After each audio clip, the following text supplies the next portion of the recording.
মানিকগঞ্জের খামারিদের খবর জানাতে আমাদের সাথে যুক্ত আছেন সহকর্মী মনিরুল ইসলাম মিহির।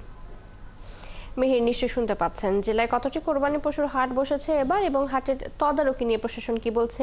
একই সাথে একটু যদি জানতে চাই, এই খামারগুলোতে বেচাকেনা কেমন দেখছেন?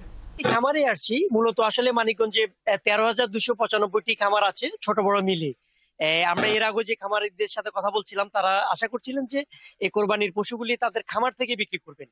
তো হাটের কথা যেমনটি জানতে চেয়েছেন, গতকাল থেকে আমরা দেখেছি এই 2-4টি হাট লেগেছে, তবে এখনো সেটা জমে ওঠেনি। আজকে থেকে আমরা একটা ধারণা করা হচ্ছে যে হয়তো হাটগুলি জমে আসবে।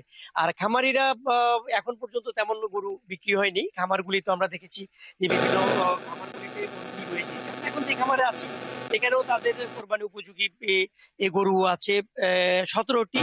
তারা বলছেন যে তাদের 2-1টি বিক্রি হয়েছে, বেশিরভাগ গরু কিন্তু এখনো খামারে রয়ে গিয়েছে এবং তারা আশা করছেন যে খামার থেকে যদি গরুগুলি বিক্রি হয় তাদের অনেক ধরনের সুবিধা হয়, হাসিল নিতে হয় না, পরিবহনের জন্য সুবিধা হয়, যার কারণে খামার থেকে বিক্রি করতে চাচ্ছে।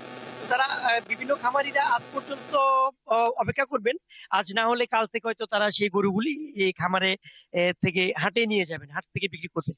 তো এখানে চৈতি প্রাণী সম্পদ কর্মকর্তাও আছেন, জেলা প্রাণী সম্পদ কর্মকর্তা। তিনি গতকাল কয়েকটি হাট পরিদর্শন করেছেন এবং হাটের যে অভিজ্ঞতা, হাট সম্পর্কে আমরা তার কাছ থেকে একটু জেনে নিতে চাই। আচ্ছা, আমরা আপনার সাথে একটু কথা বলি যে আমরা তো জানি যে 13,295টি খামার আছে মানিকগঞ্জে। আপনি গতকালকে বলেছিলেন যে হাটে গিয়েছেন। কি অবস্থা খামারিদের আর হাটের কি অবস্থা যদি আমাদেরকে একটু বলতেন। ধন্যবাদ আপনাকে। আমি গতকাল মানিকগঞ্জ জেলার সিংহের উপজেলার মানিকনগর পশুর হাট এবং জয়মন্ডপ পশুর হাট দুইটা আমি পরিদর্শন করি। তো সেখানে আমাদের ভেটেরিনারি মেডিকেল টিম কাজ করছে এবং ওখানে প্রচুর পরিমাণে গরুর আহ, হাটে আসছে এবং গরুর বেচা বিক্রি এখনো পুরোদমে শুরু হয়নি, যেহেতু এখনো ঈদের আরো 4 দিন, 3 থেকে 4 দিন বাকি। সেই জন্য হয়তোবা আজকে থেকে অথবা আগামীকাল থেকে বেচা বিক্রিটা পুরোদমে শুরু হবে। তো আজকেও আমাদের আরিতা একটা হাট আছে, যে হাটে আমরা পরিদর্শনে যাব এবং আরিতা হাটটি মূলত জেলার বাইরের আহ, যে আমাদের জেলার এনিমেল, পাশাপাশি হচ্ছে আমাদের ফরিদপুর, আহ বিভিন্ন সিরাজগঞ্জ। জায়গা থেকে আসে। আরেকটি বিষয় হচ্ছে যে মানিকগঞ্জে এবার কি পরিমাণ গরু উৎপাদন হয়েছে এবং উদ্বৃত্ত আছে। আচ্ছা, মানিকগঞ্জ জেলায় আমাদের 83,104টি মানে পশু আছে।